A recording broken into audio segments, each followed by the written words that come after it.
하나님이 주시는 말씀은 창세기 17장 말씀입니다. 창세기 17장 1절부터 16절까지의 말씀을 조금 길지만 저희가 함께 봉독하도록 하겠습니다. 17장 1절에서 16절까지의 말씀입니다. 찾으신 줄 알고 봉독하도록 하겠습니다. 아브라함이 99세 때에 여호와께서 아브라함에게 나타나서 그에게 이르시되 나는 전능한 하나님이라 너는 내 앞에서 행하여 완전하라.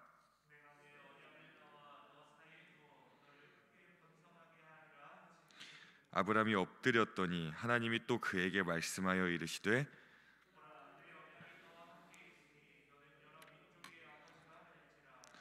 이제 후로는 내 이름을 아브라함이라 하지 아니하고 아브라함이라 하리니 이는 내가 너를 여러 민족의 아버지가 되게 함이니라.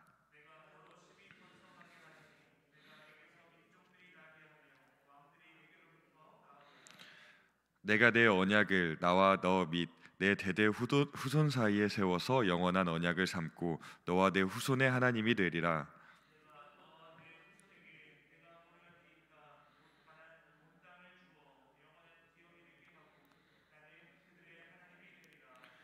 하나님이 또 아브라함에게 이르시되 그런즉 너는 내 언약을 지키고 내 후손도 대대로 지키라.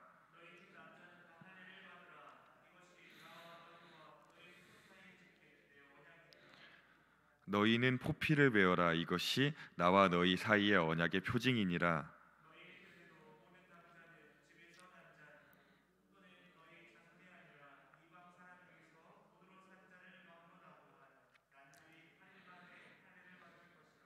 너희 집에서 난 자든지 너희 돈으로 산 자든지 할례를 받아야 하리니 이에 내 언약이 너희 살에 있어 영원히 언약이 되려니와.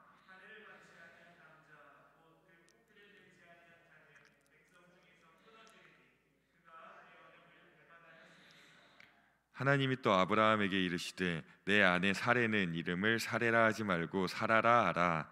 내가 그에게 복을 주어 그가 내게 아들을 낳아 주게 하며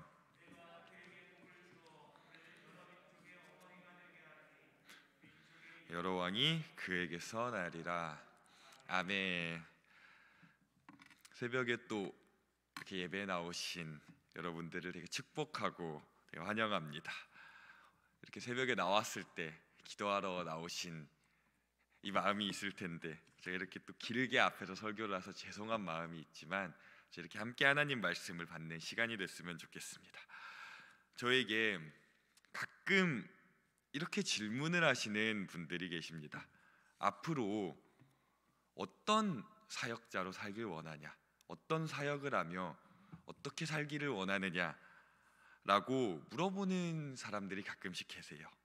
그런데 저는 신학교에 들어가서 그냥 막연히 열심히 해서 그냥 목사가 되어서 그냥 교회 목회를 한다는 그 생각만 했었지 어떻게 어떤 비전이나 그런 내가 어떤 사역을 해야지, 내가 어떤 선교사로 나가야 되겠다라는 큰 그런 생각을 해본 적이 없습니다. 그냥 교회에서 자라서 교회를 섬기고 앞으로가 어떻게 되고 이런 거에 대한 큰 고민을 하고 큰 계획을 한 적이 없었어요.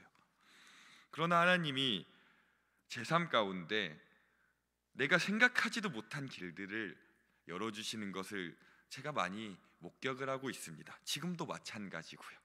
아마 우리의 인생도 마찬가지일 거라고 생각합니다. 우리가 하나님의 이 비전이라는 길을 갈 때 곧바로 쭉 가는, 처음부터 끝까지 쭉 가는 사람들도 있지만 이 길을 갈 때 거쳐서 가고 돌아서 가는 사람들이 있어요. 그렇지만 이것이 쓸데없이 거치고 돌아가는 게 아니라 이 길을 거쳐가면서 하나님이 원하는 최종 목적지에 가는 이 싸움이, 중요한 것은 쭉 가던 걸쳐가던 내가 준비하지 않았지만 그 하나님의 인도하심을 받아 이렇게 가던 그 길의 방법과 우리를 인도하시는 그 방법은 다 다르지만 한 가지 분명한 건 다 동일한 한 가지가 있어요. 그것은 우리가 어떤 길을 가던, 어떤 직업을 가지던, 어떻게 돌아가던, 가지 않던 그 모든 것이 우리가 하나님 앞에서 반응해야 한다는 것입니다. 왕 대신 하나님 앞에 항상 하나님을 바라봐야 되고, 하나님께 물어봐야 되고, 그 속에 내가 하나님의 사람으로서 살아가는 그 싸움은 우리에게 모두 다 동일한 것입니다. 그것은 목사나 평신도나 어떤 다른 직업을 가진 그 직업의 문제가 아니라 그리스도인으로 부름을 받은, 하나님을 왕으로 고백하는 하나님의 자녀된 우리 모두에게는 동일한 것이죠. 하나님 앞에 살아가는 싸움이 있는 거예요.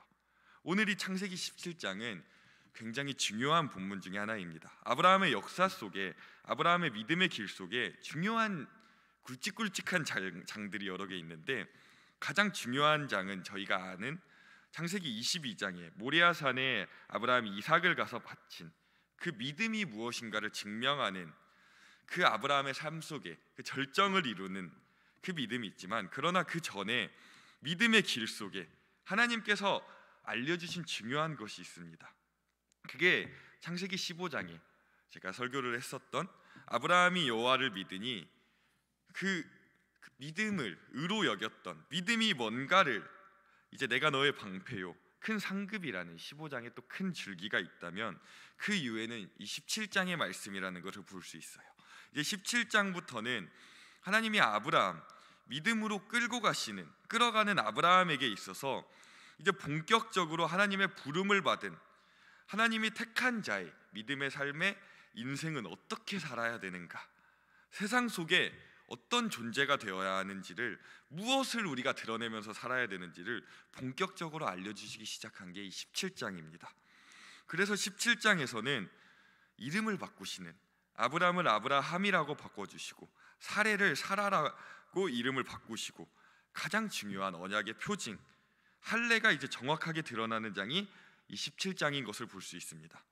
근데 이제 우리가 이름을 바꾼다는 문제, 또 할례를 행한다는 이걸 알기 전에 하나님께서 먼저 17장 1절에 이렇게 아브라함에게 나타나시는 걸 볼 수 있습니다.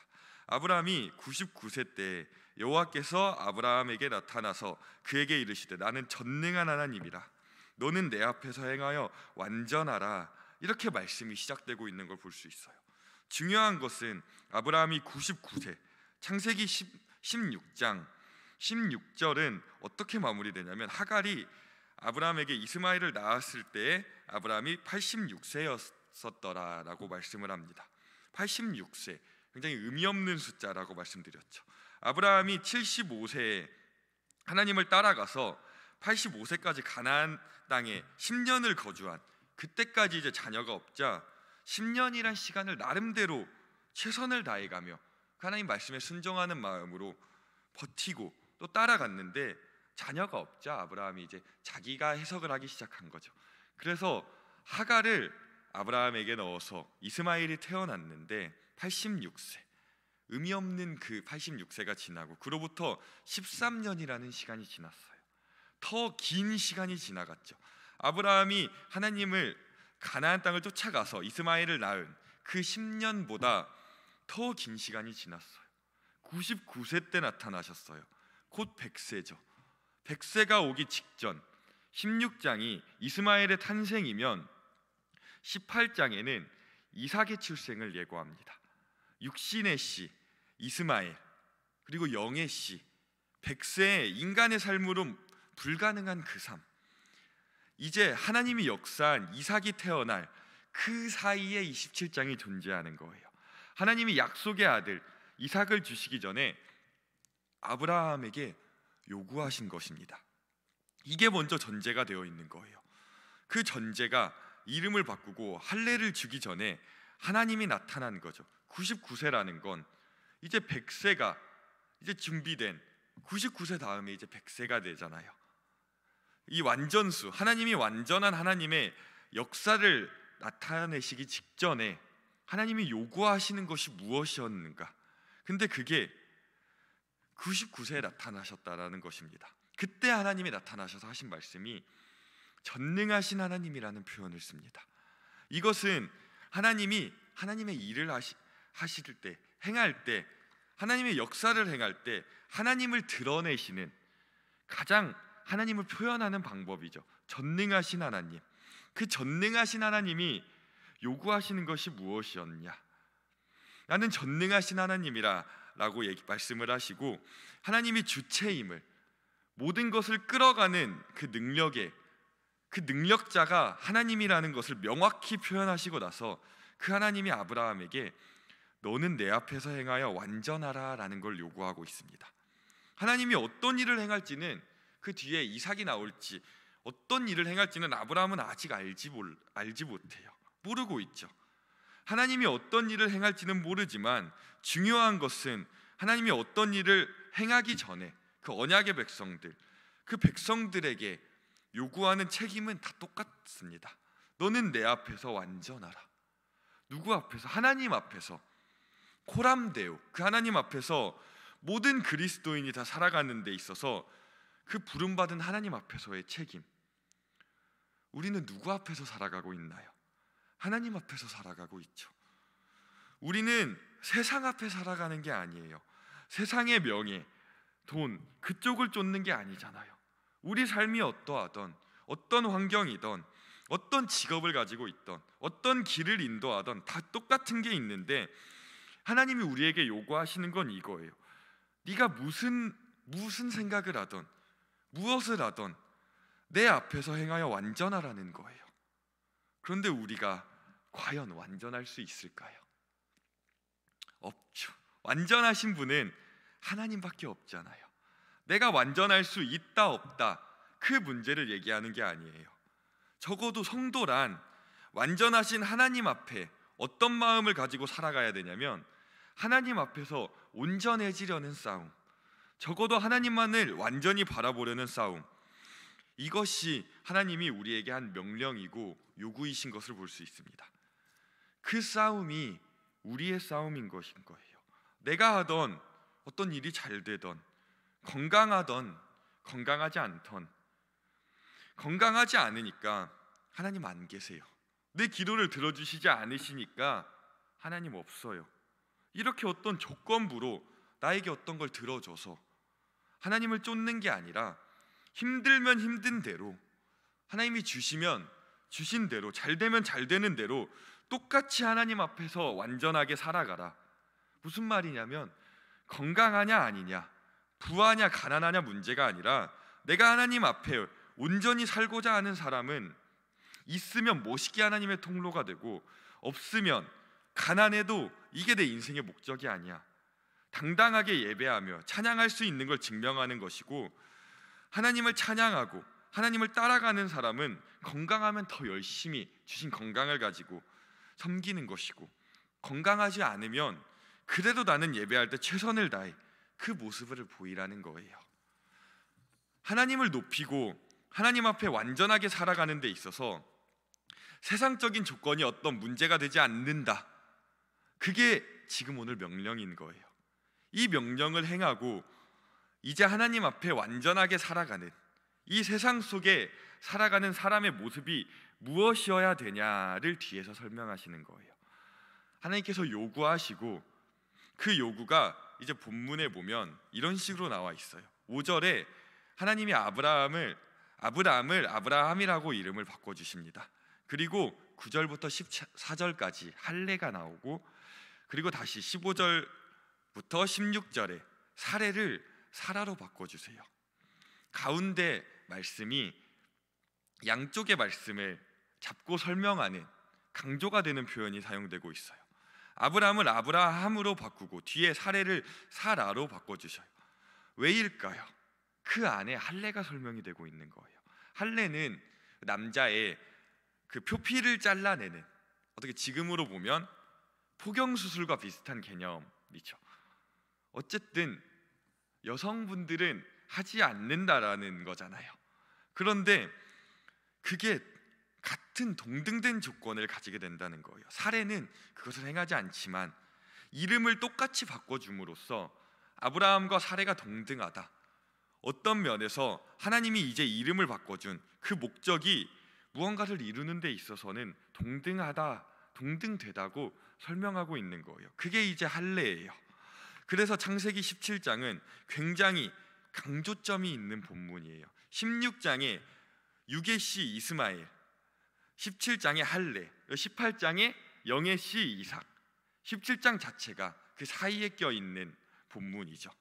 육의 씨와 영의 씨 사이의 본문, 그리고 17장 안에 들어가서는 아브람을 아브라함으로, 사례를 사라로 바꾸고 가운데 이제 할례가 들어간 이런 구조를 저희가 살펴볼 수 있습니다.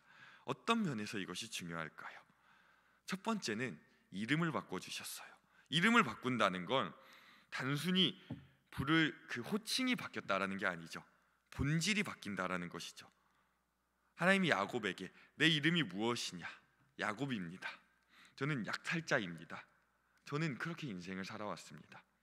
앞으로 그렇게 살지 말아라. 이스라엘로 살아라. 본질을 바꿔주십니다. 너를 이제 아브람이라 하지 말고 아브라함이라고 해라. 너를 사레라 하지 말고 사라로 해라. 그러면서 17장 6절에서 8절까지 하나님이 언약을 다시 한번 재확인시켜 주시는데, 여기에 확장된 언약이 있어요. 확장된 약속이 있어요. 그게 뭐냐면 6절을 보시면 내가 너로 심히 번성하게 하리니 내가 내게서 민족들이 나게 하며 왕들이 내게로부터 나오리라. 내가 내 언약을 나와 너 및 내 대대 후손 사이에 세워서 영원한 언약을 삼고 너와 내 후손의 하나님이 되리라. 내가 너와 내 후손에게 내가 거류하는 이 땅 곧 가나안 온 땅을 주어 영원한 기업이 되게 하고 나는 그들의 하나님이 되리라. 라는 이것은 창세기 12장 2절부터 3절까지의 그 말씀이 확대되고 확장된 것을 볼 수 있는데, 그때는 너는 모든 민족들의 복이라 라고 나오는데 드디어 왕들이라는 왕이 나오면서 확대된 말씀을 볼 수 있죠. 그런데 이 구절에서 강조되는 것이 무엇이냐?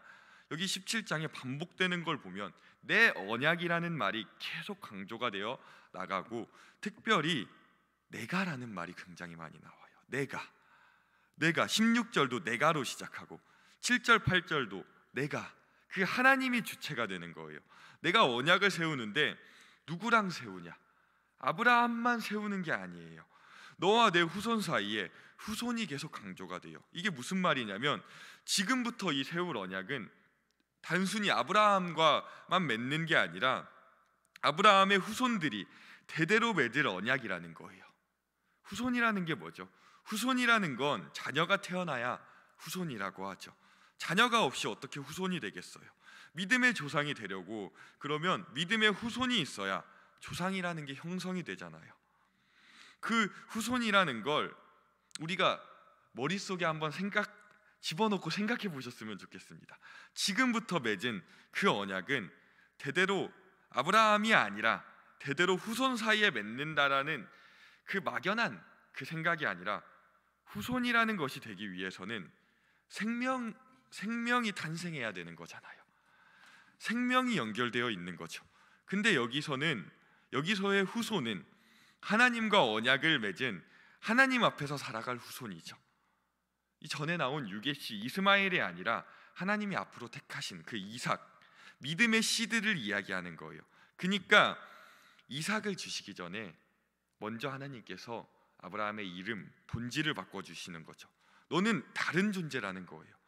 너는 하나님 앞에 살아갈 존재라는 거예요. 너는 세상의 육의 씨를 남기는 세상의 것이라는 존재가 아니라는 거예요.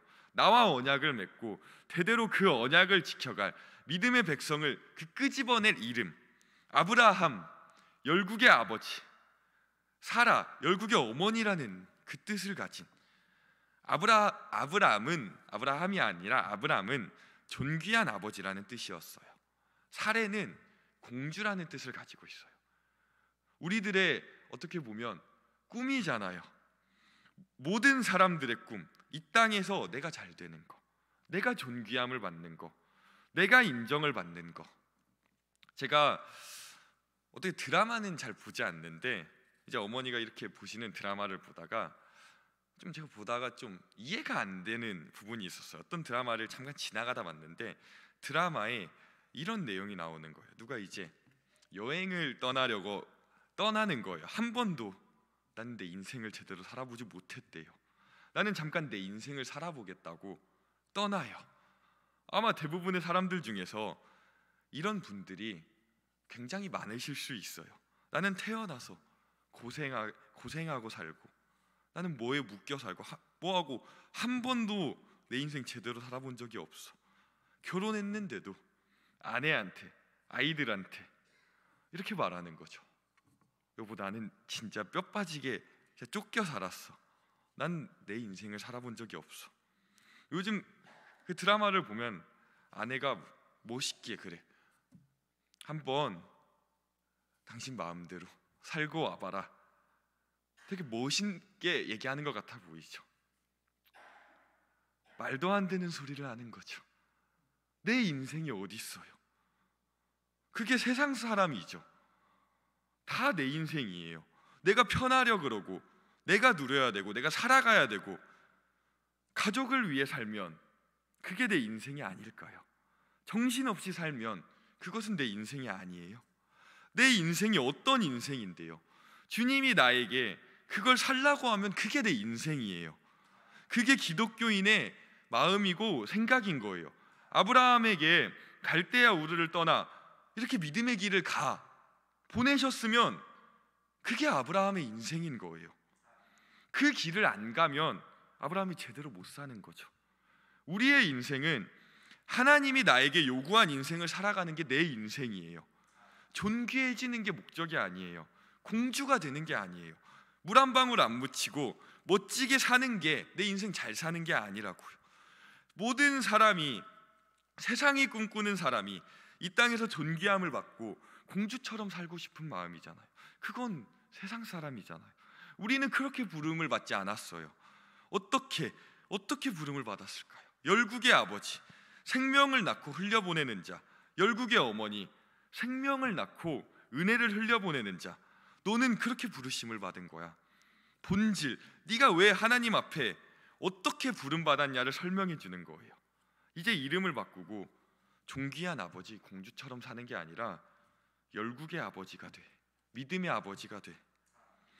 아버지가 된다는 게 뭘까요? 제가 아직 결혼도 하지 않고 이제 자녀도 없어서 이런 말을 하는 게 좀 주제넘은 말일 수도 있겠지만, 아버지가 되고 어머니가 된다는 게 무엇일까요?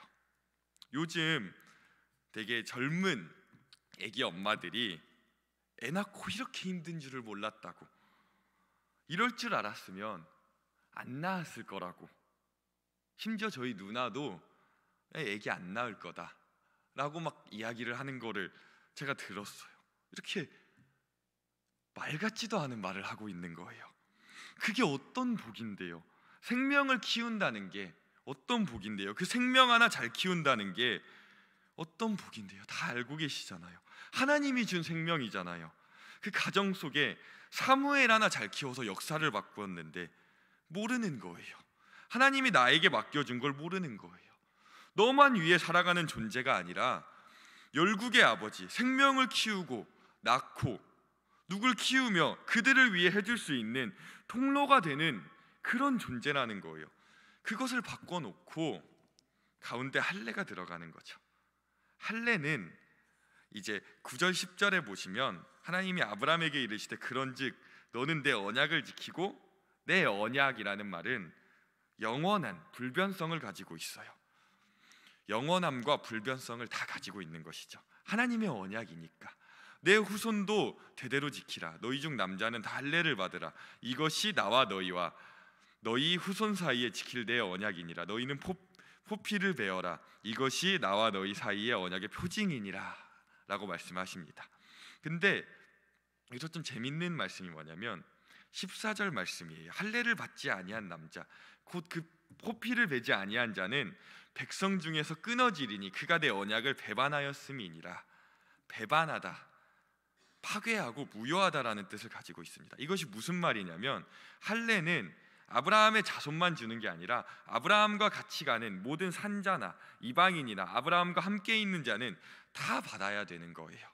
그리고 언약의 백성의 조건은 아브라함의 자녀라는 것이 아니라 그 할례를 받지 않는 자들, 배반한 자, 언약의 백성으로 파괴됐고 무효화되는 거예요. 그러니까 내가 하나님 앞에 선택받았다는 것이 꼭 아브라함의 씨만이 아니라 언약의 표징을 가지고 있어야 된다는 거죠. 굉장히 중요한 것을 볼 수 있습니다. 그런데 이 하나님의 언약의 표징을 이제 남성의 표피에 한 것을 볼 수 있어요. 왜 꼭 여기다가 하셨을까요? 사실 이 할례 문제는 이스라엘 백성만 있었다는 건 아니라고 해요. 이방 여러 족속 중에도 할례를 행하는 족속이 있었다라고 합니다. 그러나 하나님은 이것을 단순하게 문화적인 것을 넘어서서 하나님과 약속을 맺는 언약의 표징으로 이 문제를 끌고 왔다는 것이 중요한 것이죠. 왜 남성의 표피에 이것을 했을까요? 보이는 곳에 했으면 딱 드러나서 저 사람이 하나님의 백성이구나, 언약의 백성이구나 했을 텐데 왜 꼭 이곳에 하셨을까요? 자, 이 아브라함과 사레의 이름을 바꿨어요. 하나님이 남자와 여자를 창조하셨어요. 그리고 생육하고 번성하라는 거예요.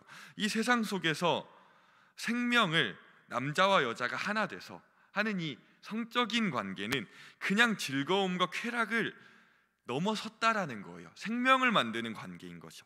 거기서 생명이 탄생이 돼요. 그래서 하나님께서 남자와 여자로 만드셨어요.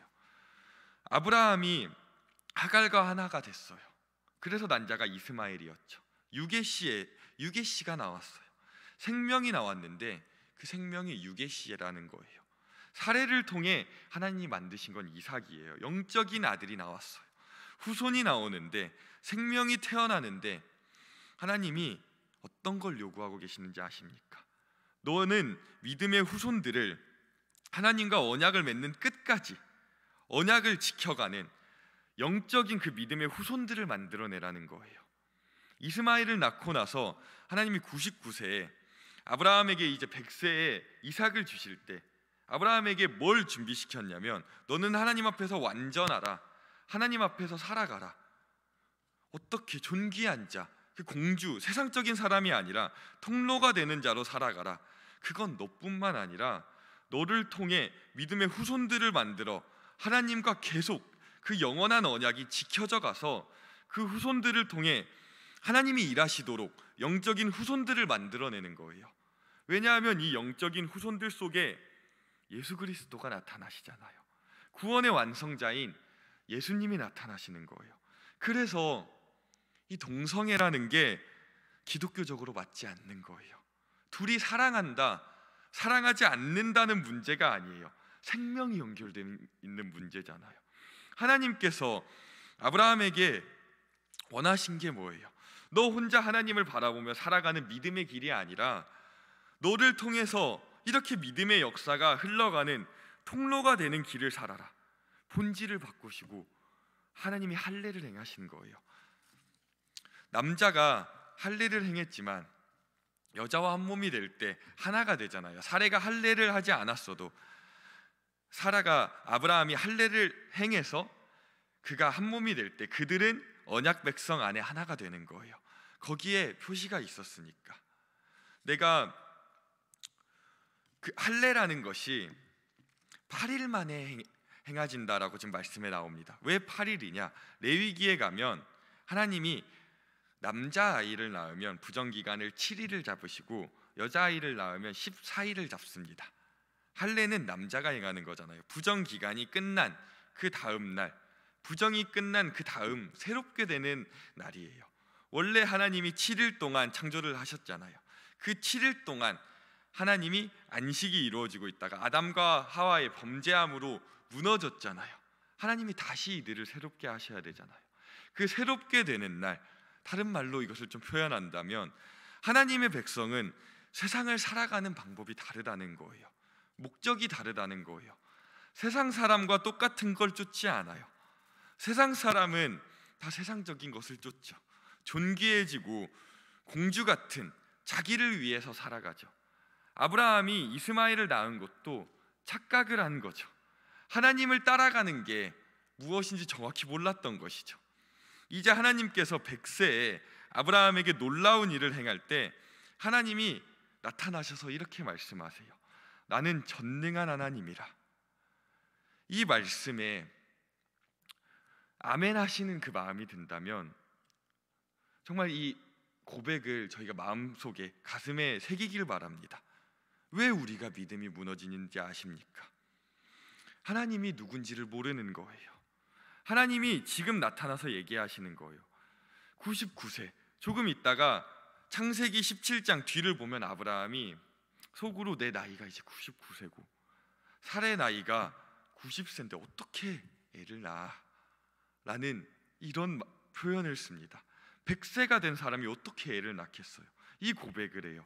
근데 하나님이 이렇게 시작하시는 거예요. 나는 전능한 하나님이라. 그래서 하나님이 우리에게 말할 수 있는 거라는 거죠. 나는 전능한 하나님이라. 내가 너의 능력으로 세상 것을 내가 만들고 애써야 될 그럴 필요가 없다.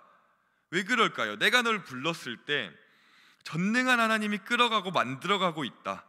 내가 지금 어떤 하나님 앞에 있는 거를 어떤 하나님 앞에 있는지 기억해라. 전능한 하나님이라. 나는 전능한 하나님이다라는 거예요. 그러니 너는 내 앞에 행하여 완전하라.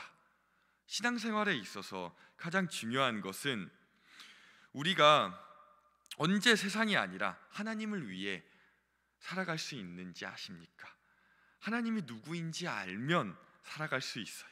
아브라함이 하나님이 누구인지 몰랐기 때문에 하갈을 통해 이스마엘을 낳은 거예요.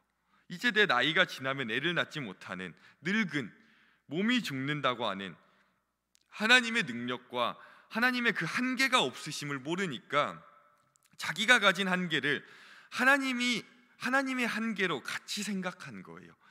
그러니까 이런 유괴시 이스마엘을 낳는 그런 아브라함의 실수가 나오는 것을 볼 수 있습니다. 우리도 마찬가지예요. 왜 우리가 믿음과 기도 안에서 살아가지 못할까요? 하나님이 어떤 분임을 입술로는 고백하지만 실제 삶에서는 못 견디는 거예요. 얼마나 많은 사람이 믿음하면서 실제 현실의 문제에서는 믿음으로 살지 않아요. 실제로는 현실을 쫓아가거든요. 말로는 믿음으로 살아간다고 하지만 실제는 현실을 더 쫓아가요. 말로는 기도하지만 실제 그 기도는 하나님 앞에 살아가려는 싸움의 기도가 아니라 나의 두려움으로 기도를 하고 있는 모습을 보게 돼요. 그건 언제 드러나느냐? 우리가 하나님을 보는 크기에 따라서 드러나는 거예요. 우리가 하나님을 작게 알면 작은 하나님에 불과해요. 그러니 이 작은 것을 우리가 알고 있는 한계를 벗어나면 우리는 두려워서 떨게 돼 있어요. 우리가 어떻게 믿음의 통로가 되는 싸움을 할 수 있겠어요? 우리가 어떻게 하나님의 언약을 지키며 이 세상 가운데 세상이 아닌 하나님의 은혜의 통로가 되는 믿음의 씨를 뿌릴 수 있는 영적인 영향력을 낼 수 있는 삶을 살아가겠어요? 어떻게 그럴 수 있을까요? 세상 속에 그리스도인의 삶이 뭔데요? 세상 속에서 그리스도인으로 산다는 게 얼마나 어려운지 아시잖아요. 어떨 때는 그 세상을 거슬러 올라가야 돼요. 어떨 때는 세상 사람들 앞에서 우리가 바보가 돼야 돼요. 100세의 애를 낳는다는 건 그 기적이 있기 전까지 99세까지 살아야 되는 그 삶이 있는 거예요. 내가 100세의 기적을 본다는 건 99세까지 난 믿음으로 살아내야 된다는 거잖아요. 하나님 앞에 그렇게 살아가야 한다는 뜻을 가지고 있잖아요. 그렇게 살아가야 된다는 게 뭔데요?